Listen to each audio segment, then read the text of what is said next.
سهلة وأطعم فراخ بانيه هتعمليها بتتبيلة بسيطة بدون بيض ولا لبن، وكفر متماسك، وقرمشة خطيرة، وطراوة مفيش بعد كده، والطعم حكاية. جبت كيلو من صدور الفراخ المخلية المتقطعة شرايح متوسطة بالشكل ده، لا رفيعة ولا تخينة. غسلته كويس بالملح والليمون وشطفته ونشفته من ميته، بقى معايا بالشكل ده. هعمله تتبيلة بسيطة تتبله بيها. هجيب كوباية من الزبادي،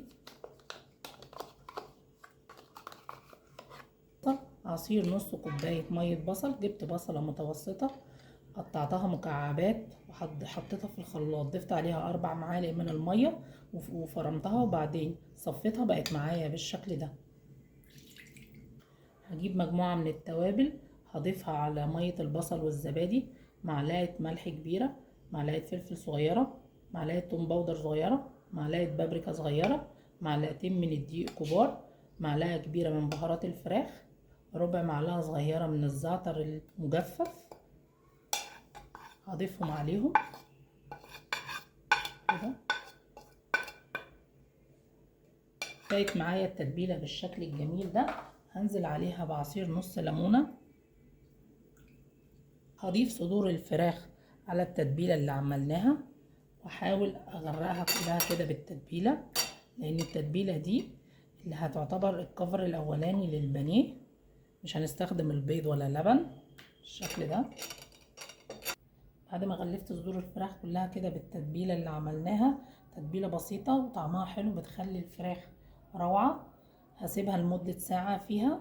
بعد ما سيبنا كده صدور الفراخ بتاعتنا في التتبيلة اللي عملناها لمدة ساعة، اتشربت كده الفراخ كل التتبيلة وبقت معايا بالشكل ده. هنجهز الكفر اللي هنغطيها بيه. ده كوبايتين من الكريسب المطحون الناعم، بيتجاب من عند العطار. هضيف عليه كيس فيجيتار متبل بالشكل ده عشان يديني طعم حلو للكفر. هزود القيمة الغذائية للبانيه بتاعي. هضيف عليه معلقة كبيرة من حبة البركة، معلقة كبيرة من السمسم. قلبنا كل مكونات الكفر اللي عملناه بالشكل ده. هاخد قطعة البانيه واتأكد ان هي متغلفة من الجوانب كلها بالتتبيلة اللي احنا حطيناها فيها علشان الكفر يمسك معايا كويس. احطها كده واضغط عليها.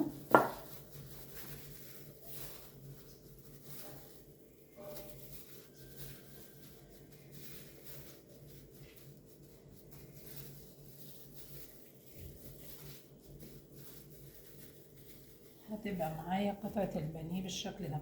هجيب صينية وهفردها عليها، احطها على صينية بالشكل ده.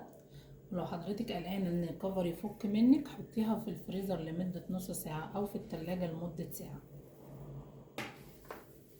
بعد ما خلصت كده تغطية كل صدور الفراخ بقت معايا بالشكل الجميل ده، هدخلها الفريزر لمدة نص ساعة علشان يتماسك الكفر عليها وما يفكش معايا في القلي. هنقلي البانيه بتاعنا. هجيب وك على النار، هحط فيها زيت يكون متوسط، ما يكونش غزير ولا قليل، على نار متوسطة، ويكون مش مقدوح علشان ما يديش لون للبانيه اول ما ينزل ويفضل ني من جوه.